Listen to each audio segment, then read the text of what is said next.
The letter was beige. Not just beige, but a specific, aggressive shade of beige. It was the color of weak coffee, sad cubicle walls, and the complete and total absence of joy. It was, in short, the official color of the Cypress Creek Homeowners Association. I was standing in my driveway, the flimsy envelope feeling heavier than a cinder block in my hand. My best friend, Dave, was leaning over my shoulder, squinting at the embossed return address. "So, what's it say?" Dave asked, trying for cheerful. "Welcome to the neighborhood. Here's a fruit basket." "Worse," I muttered, tearing the seal. "It's from her." "Her?" "Karen Larson, HOA president." I unfolded the single sheet of thick, beige cardstock. She must have seen the delivery email I submitted for approval.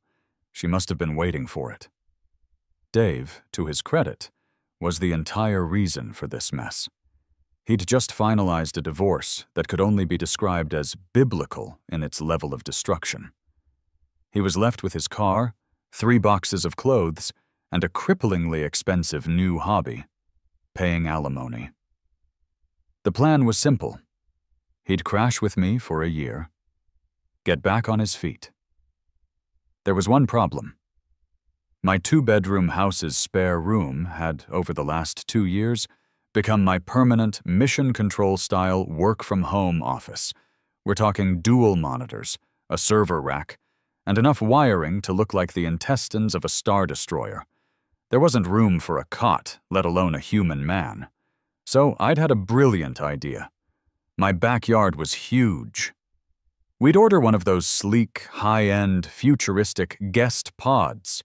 It was a 200-square-foot marvel of minimalist design. Clean, stylish, and according to the website, delivered and installed in one afternoon. I'd dutifully submitted the design specs to the HOA portal, and now I had my answer. "Listen to this," I said, my voice rising. "Dear Mr. Henderson, the board has convened in an emergency session and voted to proactively ban all temporary structures." "Proactively?" Dave choked on his own breath. "You mean reactively? As in reaction to your email?" "Shh, I'm getting to the good part." "All temporary structures, including, but not limited to, sheds not on a concrete foundation. Yurts, prefab pods." I looked at Dave. "She named it. She specifically named the pod." That's targeted." "Oh, we're not done. Prefab pods, geodesic domes, and recreational vehicles or trailers used for habitation." I finished the letter and let it drop from my fingers. It fluttered to the asphalt, looking smug. "So, no pod." Dave's shoulders slumped. The guy had been kicked for 6 months straight, and I'd just promised him a light at the end of the tunnel. Now, I'd just shown him the tunnel was caving in. "This is insane," I said, grabbing the letter before the wind could. "This isn't just a rule, it's a targeted strike. She's hated me ever since I planted those sunflowers along the fence line." "The sunflowers?" "She said they were aggressively tall and stole the aesthetic focus from her prize-winning beige rock garden. She actually measured them, sent me a fine because 3 of them were over the recommended shrub height of 6 feet.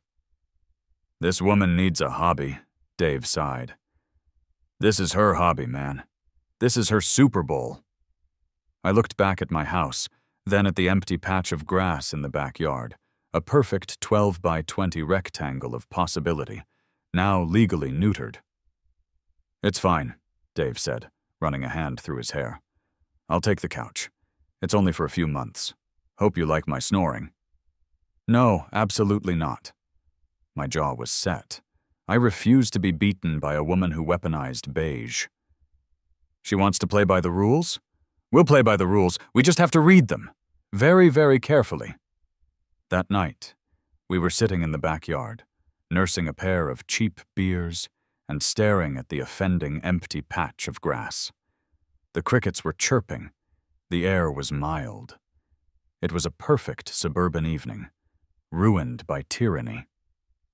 "Okay," I said, pulling out my laptop and opening the 84-page PDF file that was the Cypress Creek bylaws. "Let's do this." "Mark, the rule literally says no pods and no RVs.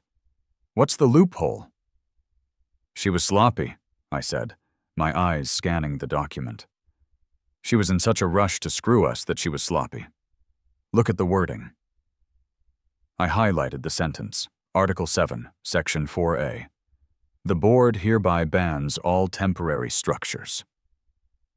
Article 7, Section 4B. "And all recreational vehicles or trailers used for habitation." "So?" Dave said, leaning in. "So it has to be one of those two things. It's either temporary or it's a vehicle." A slow, evil, beautiful idea began to form in my brain. It was stupid. It was brilliant. It was expensive. It was, in a word, perfect. "Dave," I said, my fingers already flying across the keyboard. "What? What if it's not temporary? Like, building a real guest house? Mark, that's $100,000. That's permits inspectors, a year of construction. No, not building." I clicked a new tab. "And what if it's not a vehicle?" "Mark, you're not making any sense." I turned the laptop around. On the screen was a grainy, poorly lit photo from a Craigslist ad. The title read, "1978 Airstream Sovereign, 31 feet, needs TLC, towable." Dave stared at the screen. "Mark, that is the definition of both of those things. It's an RV. It's a trailer. It's the exact thing she banned." "Is it?" I grinned, the plan cementing itself in my mind like quick-set concrete. "It's a recreational vehicle right now. But what if we retired it? And it's a temporary structure if you can move it. But what if you couldn't?" Dave's eyes slowly widened as he understood. You're not." "Oh, I am." I pointed to the Airstream's iconic riveted aluminum shell. "We're not just going to park it, Dave. What are we going to do?" "We're going to plant it." The next morning, I was a man possessed. I had my coffee, my laptop, and a burning, righteous need for malicious compliance. I made 3 phone calls. The first call was to the Airstream owner.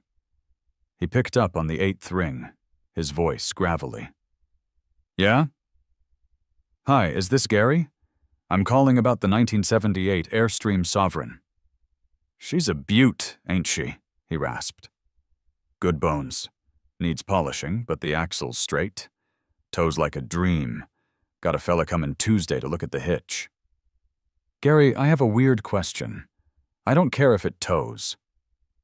Silence on the other end. "Come again?"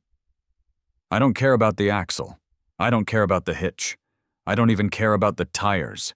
I just need to know if the inside is in decent shape. You know, is it watertight?" "Watertight? Son, she's an Airstream, not a boat. But yeah, she's tight. No leaks. So you don't want to tow it?" "Never. I want to buy it, and I need it delivered. But I will never, ever tow it. In fact, I'm going to pay to have it not be towable." "You're the first fellow who hasn't asked about the axle," Gary said, his voice a cocktail of confusion and delight. "You want it, you can have it. Cash is king. But you're moving it." One down. The second call was to Big Mike's Flatbed Towing and Heavy Hauling. "Big Mike's, you got it, we'll move it." "Hi, I need a 31-foot Airstream trailer moved from a lot in Southfield to my house in Cypress Creek." "Easy peasy," the guy said. "Standard tow. We'll hitch her up and have her there in an hour. That'll be $200. "Ah," I said. "There's a complication. You can't tow it. The guy I'm buying it from says the hitch is, let's say, questionable." A white lie, but a necessary one. I need it lifted onto a flatbed and then driven to my house. Ooh, flatbed. That's a heavy haul. Gonna need the big rig. That's $500. Great. And the drop-off isn't the driveway. Where's the drop-off, sir? My backyard, on a patch of grass. The man on the phone sighed, a long, weary sound. Sir, that's gonna require a crane. A crane. That's a minimum 3-hour booking, and you're paying for transport. You're looking at $2,000 minimum, and it's gonna destroy your lawn. You're gonna have truck-sized ruts in your grass. The lawn, I said, glancing out the window at Karen's manicured to the millimeter zero-scape hell lawn, is a sacrifice I am willing to make. The third call was the most important. I didn't search for best contractors. I didn't search for landscapers. I searched for creative concrete, HOA disputes, and spite fence. I found a guy named Sully. His company was Sully's Solid Solutions. His website looked like it was made in 1998, but the testimonial page had one glowing 5-star review. It just said, "He built my spite fence. It is a monument to my neighbor's pettiness. A++. This was my guy. Sully arrived 2 hours later. His rusted-out Ford F-250 idled like a disgruntled bear before shuddering to a stop.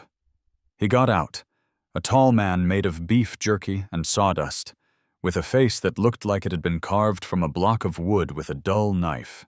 He was chewing on a toothpick. I walked him to the backyard.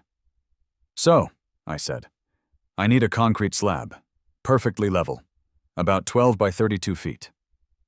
Sully grunted, scraping his boot in the dirt. "Standard ADU pad, easy. Need utility hookups?" "Yes, water, sewer, and a 50-amp electrical service."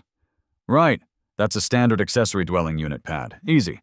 Gonna have to trench from the house. That'll be $5,000. HOA will want to see permits, diagrams, the whole nine." This was the moment of truth.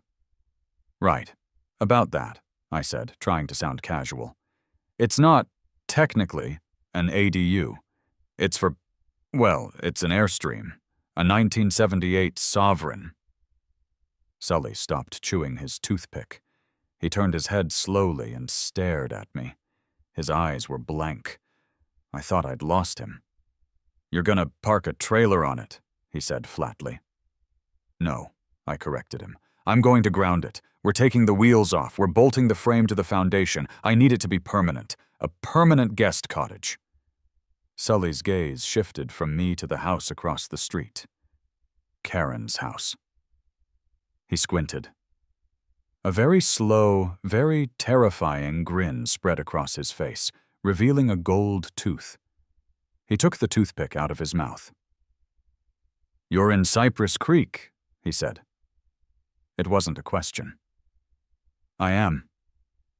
And this permanent guest cottage, this wouldn't have anything to do with Karen Larson, would it?" My jaw dropped. You know her?" Sully let out a short, sharp laugh that sounded like a dry cough. "Know her? Lady made me rip out a $10,000 hand-laid brick patio for a client over there on Oak Street. Said the grout was non-period appropriate for a 1990s ranch house. Said it was too rustic. It was gray grout." He jabbed a thick finger at my chest. "I like you. So you'll do it?" "I'll do your job for $4,000, and I'm filing the permit myself. We're gonna have this thing so legal she won't be able to touch it." "What do we file it as?" I asked, giddy with relief. Sully put his toothpick back in. "Simple. It's a patio extension with permanent barbecue foundation. The utilities? That's for the deluxe outdoor kitchen sink and high-voltage rotisserie." He was an artist. For the next week, my backyard was a hive of quiet, efficient activity. Sully's crew was incredible. They weren't loud. They didn't park on anyone's grass. They used wheelbarrows to move the concrete from the truck in the street to the backyard. sparing my lawn the truck ruts I had promised Big Mike. A truck-mounted auger dug the trenches for the utility lines in about 20 minutes. The concrete was poured, leveled, and smoothed by noon the next day. It was a beautiful, pristine, 12 by 32-foot slab of sheer, unadulterated malice. Karen watched, of course. She stood at her picture window, binoculars in Sondern, hand for hours. She even casually walked her yapping, sweater-wearing dog past my house 4 times an hour. On day 3, she finally confronted Sully at his truck. "You're required to post your permits," she said, her voice carrying across the lawn. Sully, without even looking at her, reached into his truck, pulled out the plastic-sleeved permit, and stapled it to a wooden stake he'd hammered into my front lawn. I watched from my office window as Karen marched over to it. I saw her read the words, "Permit A458, Patio BBQ Foundation." I saw her read it again, and a third time. Her shoulders slumped in defeat. It was a legal, approved, and utterly boring patio. She couldn't do a thing. She trudged back to her house when the slab was cured and the utilities were stubbed up. Sully knocked on my door. "All right," he said. "Slab's ready for its rotisserie. When's the delivery?" "Saturday," I said. 8 a.m. "Good." Sully grinned. "I'll be here, with my tools. This is the part I'm not charging you for." That night, Dave and I stood on the new slab. It felt powerful. "This is insane," Dave said, pacing its length. "We're pouring a foundation for a vehicle." "It was a vehicle," I corrected him, tapping the fresh sewer pipe with my toe. "It's about to be real estate." Saturday, 7:55 a.m. The air was still, cool, and silent. This was prime suburban weekend time. The time of lawn mowers, coffee, and silence. At 7:59 a.m., that silence was shattered. A low diesel rumble echoed down the street. It wasn't a normal truck. This was the sound of a small star dying. A truly massive flatbed truck, the heavy haul rig, groaned its way around the corner. On its back, strapped down like a captured silver whale, was my 1978 Airstream Sovereign. It was dusty, it was dented, but my God, it was beautiful. The driver, a guy who looked like he'd been living in his cab for 6 months, managed a 14-point turn to back the rig up to my driveway. The beep, beep, beep of the reverse alarm was the neighborhood's official wake-up call. Curtains twitched. A guy from 3 doors down, in a silk bathrobe and holding a tiny mug, stepped onto his porch. Mrs. Pete, the neighborhood gossip, let her dog out and forgot to go back inside. And then there was Karen. Her front door flew open.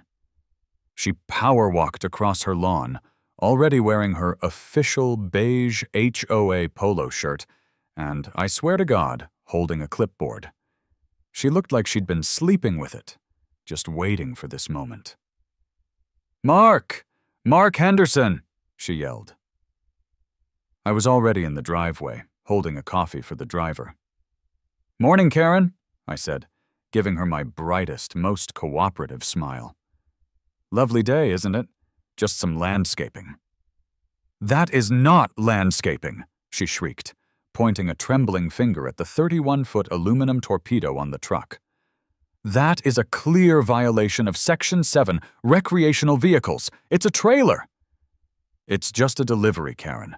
We'll have it out of the street in a jiffy." "I am fining you. I am calling the city. I am calling everyone." "You do that," I said, just as a second massive truck rumbled up the street. This one had a crane on it. Big Mike's was not messing around. A crane? Karen's voice went up an octave, hitting a frequency only dogs and bats could fully appreciate. A crane? You can't, that's an act of aggression. Sully pulled up in his F-250, parked across the street, and got out, carrying a heavy-duty tool bag. He gave me a simple nod, like a general arriving at a battlefield. "All right," the crane operator yelled. "Let's get this circus in the air." The next 20 minutes were pure, unadulterated suburban chaos. Heavy-duty straps were looped around the Airstream's frame. The crane's arm extended with a hydraulic hiss. The truck engine roared. And then, it was airborne. The Airstream, my silver bullet, was lifted clear of the flatbed, swung high into the air, and slowly, terrifyingly, arced over my roofline and into the backyard. Karen was on her phone, screaming. "Yes, a crane! He's airlifting a trailer onto his property. This is an industrial violation. Send someone, send everyone!" Dave was in the backyard, filming the whole thing on his phone. It's majestic," he whispered, as the crane operator expertly began to lower the Airstream, holding it hovering a perfect 3 feet above the new concrete slab. "All right, Sully," the operator yelled. "She's all yours." This was the crucial moment. The surgery. Sully and his 2-man crew, who had appeared as if from the earth itself, sprang into action. They were armed with angle grinders, welding torches, and a set of massive industrial pry bars. Sully slid under the hovering Airstream. "Now!" he yelled. 2 of his guys hit the angle grinders. The screech of metal on metal was deafening. It was the most beautiful sound I had ever heard. Sparks, brilliant and defiant, sprayed across my backyard. Karen, who had run around to my side gate to watch, gasped in horror. What are you doing?" Dave, who was now narrating like a sports announcer, zoomed in with his phone. "The axle is cut! They're removing the first wheel! The crowd is silent! Oh, a clean separation!" One by one, Sully and his team cut the axles and unbolted the wheel assemblies. They were unceremoniously dropped onto the grass, landing with a heavy final thud. The Airstream was no longer a trailer. It was just a big aluminum box. "All right, bring her down," Sully yelled. The crane operator, a true artist, lowered the Airstream's frame perfectly onto the foundation. It landed with a soft, metallic thump. But Sully wasn't done. "Bolt her!" His team moved in with heavy-duty hammer drills and bolts that were the size of my forearm. They drilled directly through the Airstream's steel frame and into the fresh, cured concrete foundation, sinking the anchor bolts 6 inches deep. Sully himself torqued the last one with a massive wrench, his muscles straining. Clack, clack, clack. It was done. Sully slid out, covered in grease and metal shavings. He stood up, wiping his hands on a rag. He looked at me. He looked at Karen. He looked at the Airstream, now one with the concrete slab. "She's not just on the foundation," Sully said, his voice loud enough for everyone to hear. "She's part of it." He walked over to the pile of discarded wheels. He picked one up, a dusty, rusted hub with a dry, rotted tire. He walked to the side gate and held it out to Karen like a trophy. "Ma'am," he said, "I believe you're looking for a recreational vehicle. As you can see, this structure has no wheels. It has no axles. It is, therefore, not a vehicle." Karen's face was a color I had never seen before. It was a mottled purple-red, the color of a fresh bruise on a rotten plum. I walked over to her. "See, Karen? No wheels. It's not a vehicle. And since it's bolted to a permanent, permitted foundation, it's not temporary either. I gave her my most sympathetic look. It's just a cottage. A very shiny aluminum cottage. For my guest, who is not temporary.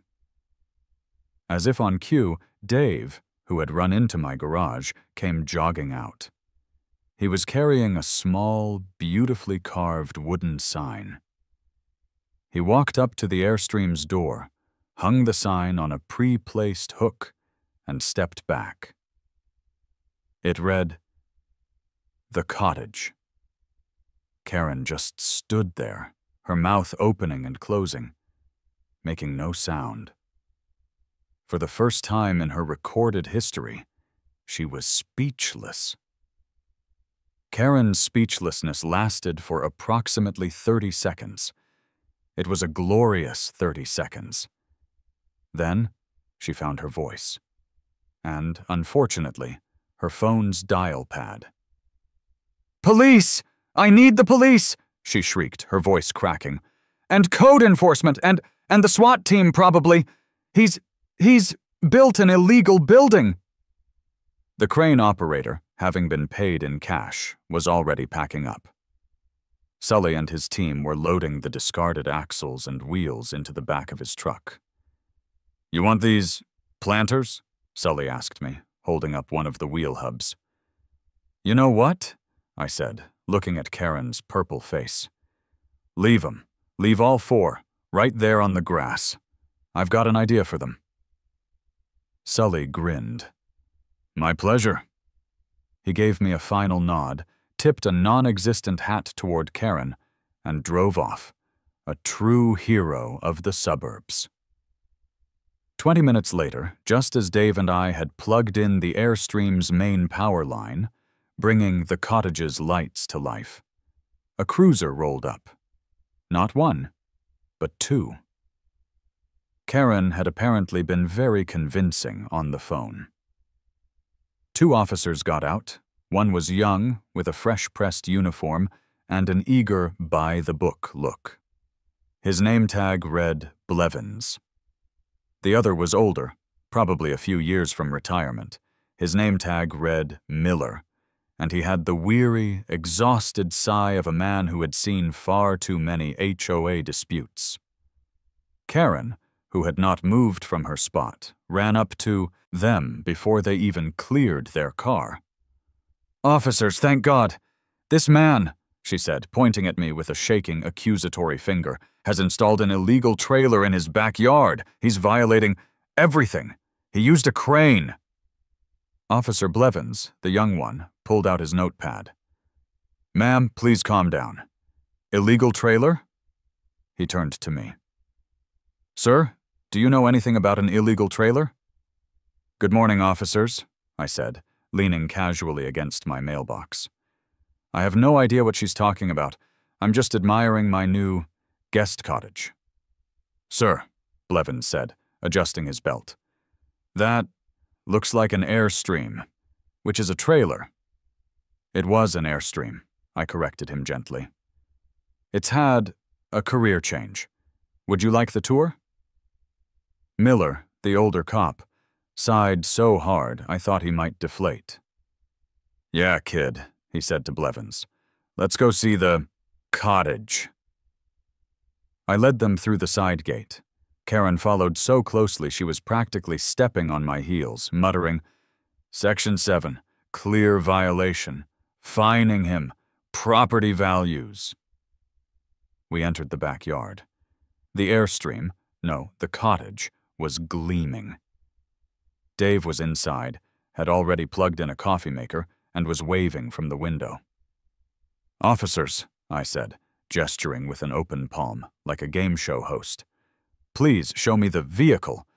As you can see," I pointed to the fresh concrete slab. "The structure is bolted directly to a permanent, permitted concrete foundation.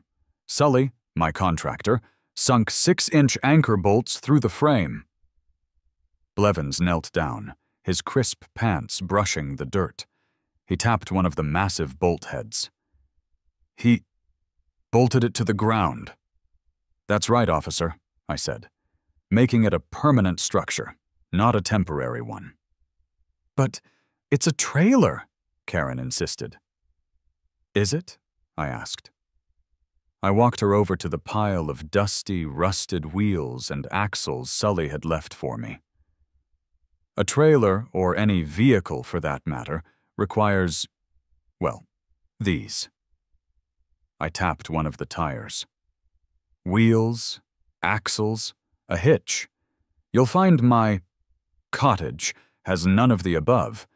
The entire running gear was cut off with an angle grinder. You can see the torch marks on the frame. Miller walked the perimeter of the Airstream. He stopped. He bent down. He looked at the utility hookups. He saw the thick 50-amp power cord, the new PEX water line, and the PVC sewer drain, all stubbed up from the foundation and professionally connected to the Airstream's utility bay. And, I said, for the grand finale, it has permanent utility hookups. Water, sewer, electric. Just like a house. Dave, on cue, came to the door of the Airstream holding a mug. Officer, want a coffee? Keurig's all hooked up. Blevins, the young cop, was flipping through his notepad, utterly confused. He was looking for a box to check, and I had given him a sphere.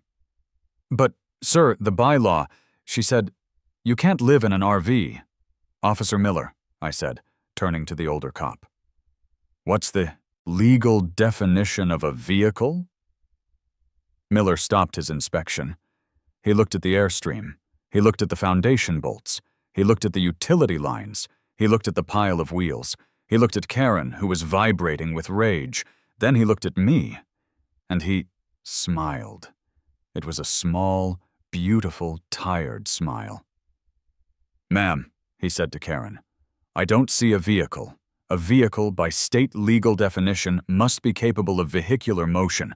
This thing, he tapped the aluminum shell with his knuckle, ain't capable of anything but sitting right here. It's got no wheels, no axles, and no hitch. It's bolted to the ground. But it's a trailer, Karen sputtered. It was a trailer, Karen, Miller said, his patience finally snapping. Now it's, I don't know, a shed, a very shiny shed. A shed with plumbing. It's an accessory dwelling. As far as the police are concerned, no crime has been committed. He hasn't violated any state or city ordinance that we can enforce. This is a civil issue, Miller continued, turning to walk away. You want to fight about this? You'll have to take it up with your HOA lawyers and a civil court judge. But we can't arrest a man for, he glanced at the wooden sign, having a cottage. Blevins, still confused, but following his partner's lead, snapped his notebook shut. Yes, ma'am. A civil issue. Have a nice day, sir. They walked out of the gate. Karen was left standing on my lawn, surrounded by the rut-free grass Sully had so carefully preserved.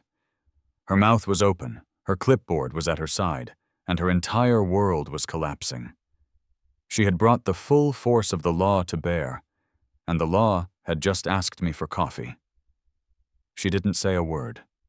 She just turned, her beige polo looking defeated, and marched back to her house. The slam of her front door echoed across the street. I looked at Dave, who was standing in the doorway of his new home. Well, I said, I think you're officially a resident. The email went out at 5:01 p.m. The subject line was in all caps, in a red 24-point font. Emergency CHOA meeting. 7 p.m. The cul-de-sac. Be there. Urgent. She's not wasting any time, Dave said.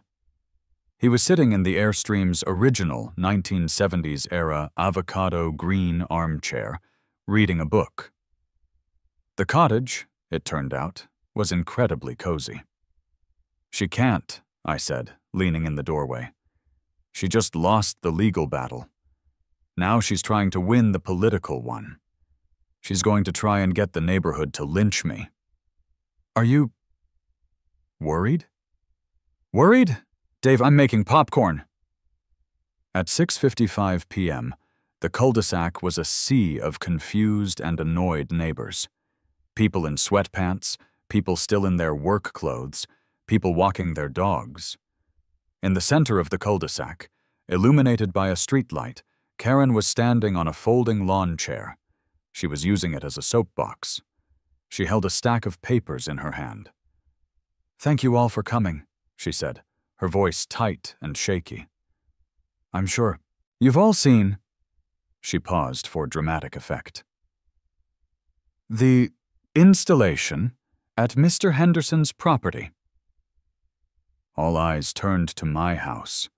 My backyard was hidden, but the top of the Airstream's silver curved roof was just visible over the fence line, gleaming in the dusk like a middle finger aimed at the sky. "This blight," Karen continued, "is a mockery of our community. It is a mockery of our bylaws. He has installed a 30-foot trailer in his backyard and is claiming it's a cottage." A murmur went through the crowd. "This will destroy our property values. This will turn our beautiful, serene neighborhood into a trailer park." A few people nodded, mostly Karen's personal cronies from the Architectural Review Committee, the ones who measured grass height. "He lied on his permit," she shrieked, waving it. "He called it a BBQ pit." "I didn't lie," I called out, stepping forward, holding a large bowl of popcorn. "It's a foundation for a barbecue. I just haven't installed the barbecue yet. And I installed the cottage on it. The permit for the slab was 100% legal." He's using loopholes," Karen stammered. "You mean I'm following the rules?" I countered, walking into the center of the circle. I held up my own printout of the bylaws. "Karen, I'd love for you to show me what rule I broke. You authored the new bylaw yourself. Let's read it." I cleared my throat. Article 7, Section 4A, bans temporary structures. I pointed to my backyard. "Mine is bolted with 6-inch anchors to a permanent concrete foundation with permanent utilities. It's the least temporary thing on this block, besides your attitude." A few people chuckled. Article 7, Section 4B, bans recreational vehicles, I continued. As Officers Blevins and Miller of the local police department confirmed this afternoon, my structure has no wheels, no axles, and no hitch. It is legally not a vehicle. The crowd murmured again. The police. This was new information for them. "So Karen," I finished, taking a bite of popcorn, "what rule did I break? You banned pods. I didn't get a pod. You banned RVs. I don't have an RV. I have a cottage, a permanent non-vehicular guest dwelling. It's not my fault your bylaw was written in a hurry." Karen was sputtering. But, the aesthetic, the spirit of the law." "The spirit?" a voice called out from the back. It was Mr. Henderson, a quiet man who had been fined $500 last Christmas because his inflatable Santa was excessively festive. "The spirit of the law," he said, stepping forward, "is you telling everyone else what they can and can't do. That structure is on his property, behind a privacy fence, and it's quieter than your yapping dog, Karen." Karen was losing the crowd. "And I think it's charming," said Mrs. Pete, the gossip. "It's retro. It's vintage. It's better than that dead patch of grass you fined me for last summer, Karen." The cul-de-sac erupted. It turned out I wasn't the only one. Half the neighbors were on Karen's side, yelling about standards and values, but the other half, the silent majority who had been suffering under Karen's reign of beige, were on my side. People were yelling about aggressively tall sunflowers, non-period appropriate grout, and excessively festive Santas. It wasn't a meeting. It was a mutiny. "Look!" I yelled over the din, holding up my hands. "I'm a reasonable man. I'm willing to compromise." The crowd quieted. Karen's eyes narrowed, sensing a potential face-saving victory. "Oh?" she said. You're going to remove it?" "Remove it?" I laughed. "God, no. It's bolted to the ground, remember? But I am willing to landscape it, to make it blend in, as a gesture of goodwill to the community." Karen stared at me. She knew it was a trap, but she had no choice. She was being overthrown on her own lawn chair. "Fine," she hissed. "Landscape it. We will be watching." The meeting dissolved without a vote. There was no fining me. There was no new rule. Karen's power was broken. She couldn't fine me if I hadn't broken a rule, and she couldn't write a new rule to ban shiny aluminum cottages that used to be vehicles, without looking like the petty, vindictive tyrant she was. She stepped off her lawn chair, defeated.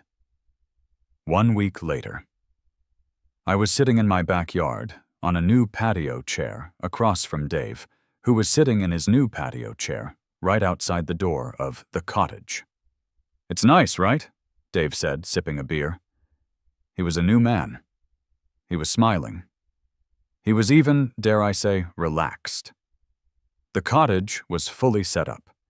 He had internet, he had a TV, and he'd even started a small herb garden in a window box. "It's perfect," I said. Just then, we heard a huff from the other side of the fence. Karen. She was gardening, which meant she was standing in her rock garden, pulling a non-existent weed and glaring in our direction. "I think she's waiting for the landscaping I promised," I said, a grin spreading across my face. "Oh, is that arriving today?" Dave asked, his own eyes twinkling. "I believe it is." Right on cue, a small delivery truck pulled up. The driver dropped off 4 large, long boxes. I spent the next 10 minutes assembling my compromise. I walked over to the fence line, right where she could see. "Morning, Karen," I said cheerfully. She just grunted, yanking a perfectly healthy-looking beige-colored rock from the ground. "I just wanted to let you know, the landscaping is done. I really think it blends the cottage into the neighborhood aesthetic." I stepped aside. First, I had taken the 4 rusty Airstream wheels that Sully had left for me.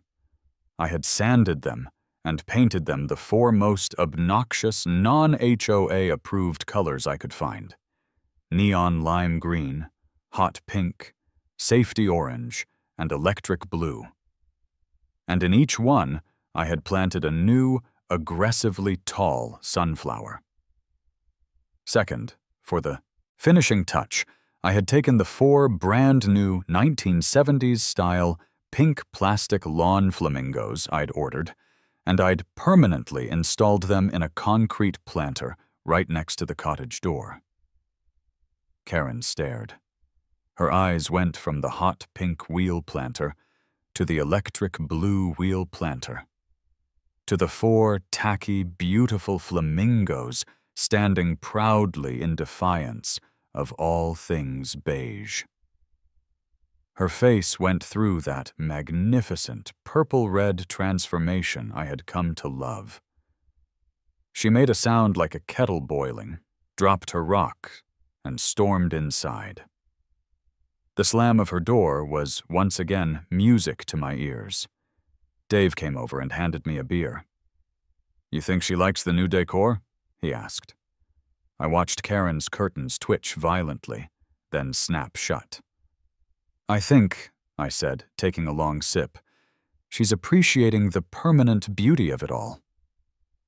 I raised my beer to the shiny, wheel-less, flamingo-guarded, beautiful Spite Cottage. It wasn't just a home for Dave. It was a 2,000-pound aluminum monument to following the rules, just really, really hard.